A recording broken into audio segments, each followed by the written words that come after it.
Hey, everybody. Welcome back to Around the Emirates podcast with Sara Mousa, where I speak to guests from across UAE about topics you want to hear about. Today, I'm joined by the lovely Komal Chhatwani, who is founder and CEO of Box Vox. Hi, Komal. Hi, I how am are super you? excited to have you. I'm so good to I'm so happy to have you on the show today. Thank you so much for joining me. Pleasure I is all am mine.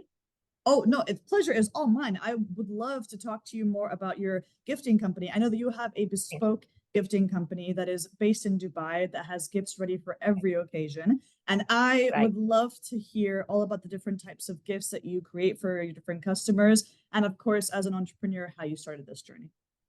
sure. I have been in Dubai all my life.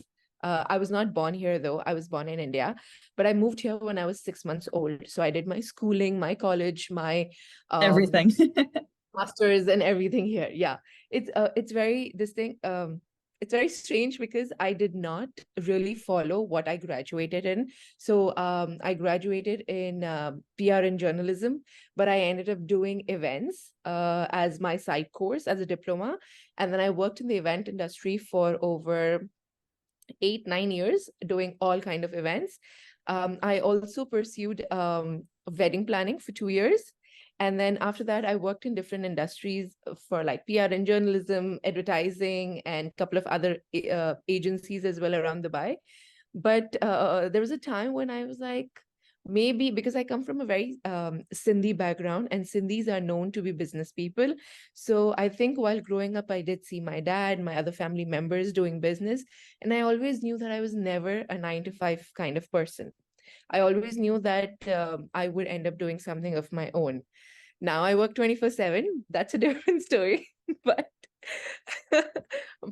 yeah, I think that's where the idea came in 2018 because I always had this liking towards gifting. So even when there was a trend where people would not take gifts for their family members or anything, or like there are occasions when you go for a birthdays and people would not take gifts, and when they come for your birthdays they would not bring gifts, I would still always make sure that I'm taking gifts for someone, because somehow in the back of my mind I always had this, that birthdays are special no matter how old you are, but you have to give gift to people no matter what. And then there was a time when I would receive gifts for birthdays, and it would not be like my kind of liking. So it would probably, because people wanted to give gifts, they would just go to any store and be like, those ready-made packages that you have, whether you go to like a skincare brand or whatever, you'll just pick up whatever, like a hamper that they have that fits in your budget, and you'll just bring it. And then when I would open the gifts, I would be like, this is not my liking kind of thing. So I would always pass around the gifts, how you have on different occasions, like, okay, fine, this didn't work for me. Maybe I'll just not open it and give it to someone else for their birthday. So Yeah. that's when the idea clicked me that I don't want to have pass around gifts. I want that whenever someone gets a gift, it is special. It is made just for them. And that's what I used to do when I used to give out gifts. I used to make sure that when the person opens up, that person is like, oh, wow, this is like made just for me kind of thing. So that's when the whole idea clicked. And in 2018 to 2019, I started working on this idea. I understood there was not much in this kind of market, even though this idea is inspired from the West, because this idea is very big in US, Canada. I have no shame in saying that I've taken the idea from there because I didn't see the market here. And that's when in 2019, October, I came up with the whole idea about pre-curated and curated gift boxes. And that's how Box Vox was born. I love that. I love the fact that the one of the things that inspired you to do this was to help people, like make people feel special. I mean, I Correct. definitely will put my hand up and say that I have, rushed to get like a last minute gift for a friend for whatever occasion. And so for you to have thought about something that would not only make people special, but it's exactly tailored and curated to their specific preferences and requirements, like that in itself sounds like a very complex kind of process. Like what kind of challenges did you come across when creating this company? It was not, it's not challenging. It's just actually it's just a thoughtful process, because when someone receives a gift like that, they would be like, oh, you actually spent time in putting something together for me. It is not just like, oh, because you were running last minute or something, you just picked up flowers or cakes, which are not Right. gonna last long. So, or you can just pick up anything that you found on the first thing that you found as a gift. You actually put thought in it. You actually know my likes, dislikes, and that's how you put it through. So mostly the challenges that I had uh, were in terms of business, which was like, sure, first to put out the idea that, you can actually make things for specific people kind of thing. So I have two options. One is pre-curated and curated gift boxes.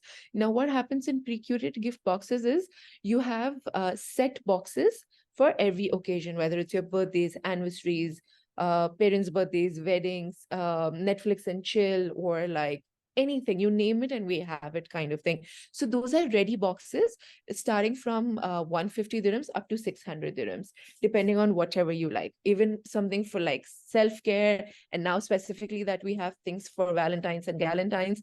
So we have those. And curated is where people can, and we have a lot of range of products from local, international, and homegrown women entrepreneur brands. So Wow. whatever their budget is, like for example, if someone wants to go ahead with a little brandy product, for example, Marc Jacobs or something, we have those kind of products. If someone wants to go with products which are supporting local vendors and everything, we have those. So depending on your budget, we have all the items in different categories. They can pick Mm. and choose what they like or what the receptance preference is, and put them together as per their budget. We pack them, put a nice handwritten card, and ship it to them, kind of thing. Now, when you ask me about challenges that I faced in terms of business, I started in 2019. 2020 was a very good year for me, even though we hit COVID. A lot of people turned online to buy Yeah. things. A lot of people didn't want to do cakes and balloons and flowers and everything. They turned to homegrown businesses and everything. But that's also the time when I had a lot of competitors coming up, because a lot of people thought that putting few things together and shipping them or making a business out of it is not a big deal. But it is actually a big deal, because you need to think about a lot of things, which is like your aesthetic, your customer satisfaction, what kind of products you have you checked the products personally and everything. Because Mm. gifting, when you buy something like this, especially when it comes to skincare and all, people don't really get to try the product, so they're literally trusting you with what you put or Mm. what you're selling is the best quality, it's going to work with them and everything. And of course, having the right kind of target audience and the market for the same. So that's the kind of like the competition is something that I really was my biggest challenge. Second was also seasonal gifts, where a lot of people think that, oh, gifting is only during Ramadan, during Christmas, Right. during New Year's and everything. So I wanted to tell people that no, gifting is not seasonal, it's throughout the year. And that's when I started venturing into corporates. So whether you have an employee's birthday, you have VIP gifts that you need to give out to your partners, clients, customers, or anything for that matter. I started venturing into weddings, whether you have welcome hampers, you want to send out your Cute. wedding and everything, bridesmaid hampers, groommen's hampers, all those as well. So I wanted to like manage it kind of way that it's not seasonal. And even like when you have the season, you tend to make a good amount of money, but then what happens when there are slow periods? So you have to balance it out kind of thing during those times, so that even when you have slow periods, you can balance it off kind of thing. That So is so cool. thank you. So that, and then of course, customer satisfaction matters a lot to me, whether, I don't want a customer to come to me once and be like, okay, fine, forget it kind of thing. We've liked it. Yeah, now next time let's try something else. No, I want a return client, whether it, a return customer as well, whether I'm doing corporate or I'm doing individual gifts. So cha- so the whole challenge is about making sure that your customer is satisfied. We have a retainer client, we are giving the kind of service that they want, we are giving everything that they want. So these are the three things that were my biggest challenges, especially during COVID, was because everyone would come up with like, oh, putting up things together and giving kind of thing. It was a very people thought that it was no brainer kind of thing, but it is a lot of work. Can I just say I'm like a very impressed by how structured that answer was. I love the fact that you are able to have that much self-awareness of exactly where your challenges are and exactly how you overcame them. I feel Right. like you ticked a lot of really important boxes there. So you talked about brand loyalty, obviously, having those customers kind of Yeah. come back and making sure that you also reward them for them trusting in you. And then, of Correct. course, expanding your market, right? So expanding the products that you have, expanding the portfolio that you have. Like the fact that you just took Correct. to I didn't even think about the seasonal part. Like for me, I'm like, oh, Valentine's, as you said, Galentine's or the birthday here Right. and there. But it didn't occur to me that it was just like certain times of the year. So I'm really impressed by the fact that you went outside of your comfort zone and continue to involve and expand your business based on the requirements of your audiences. So it just goes to show how long-term and strategic your thinking is. And I Yeah. think that people listening to this episode can definitely be inspired by how you've approached this. And on that note, what word of advice would you have for the listeners who are looking to potentially start their own business and maybe a bit too scared to take the first step? I would say just be adaptable.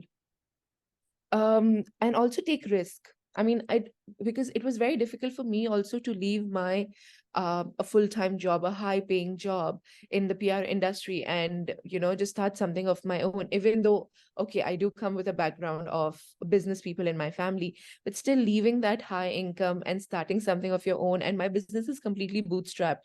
So to start something that you and a lot of people feel that, no, is it nice? Like, even for example, my husband, he has a high paying job, but he does want to start something of his own. So he's in two minds of, should I start? Should I leave this? Is Yeah. it good? So a lot of people out there would be like, should we keep continuing doing this and start something on their passion?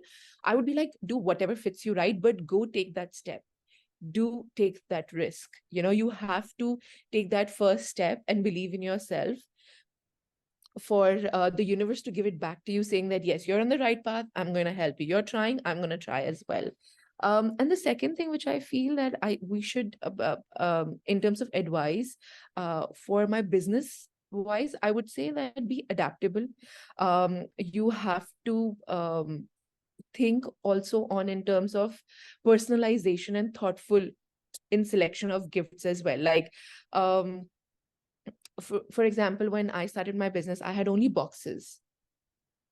So my husband was like, or a lot of other people also gave me advices that market is changing. You need to provide them with more than just the boxes. A lot of other competitors were doing other kind of packaging materials as well. And I was like, no, my name is Box Vox. I have to do it in boxes and everything. But I realized when people receive those boxes, they're done with those gifts and everything. They might not reuse those boxes, even though it's reusable and you're saving the environment and everything. They might not really use it, kind of thing. So I had to come up with different kind of um strategies to provide them with gifts and everything. So I just say that be very adaptable to your environment and what the new changes are and everything. Keep up with the trend. That's Mm. the only thing I can say, I guess. No, I think you said plenty there. I think that you are helping people realize that yes, there are risks that come with starting a business, and you may feel that it's a bit scary, but the fact that you are able to believe, if you believe in yourself enough, you can take that first plunge, and you can Yeah. also, as you said, if you work hard and if you have an idea that like you've done your research, you understand the market, then the universe will help you out. You will get that kind of good karma, Yeah. so to speak, come back to Yeah. you. Yeah. Thank you so much for sharing your story. Oh, I no think problem. that people will be very excited to hear that there are other options out there for beautiful bespoke gifts as opposed to just like kind of Yeah. buying last minute flowers. And thank you for being so inspiring. Thank you so much. Bye, guys. Take care. Bye.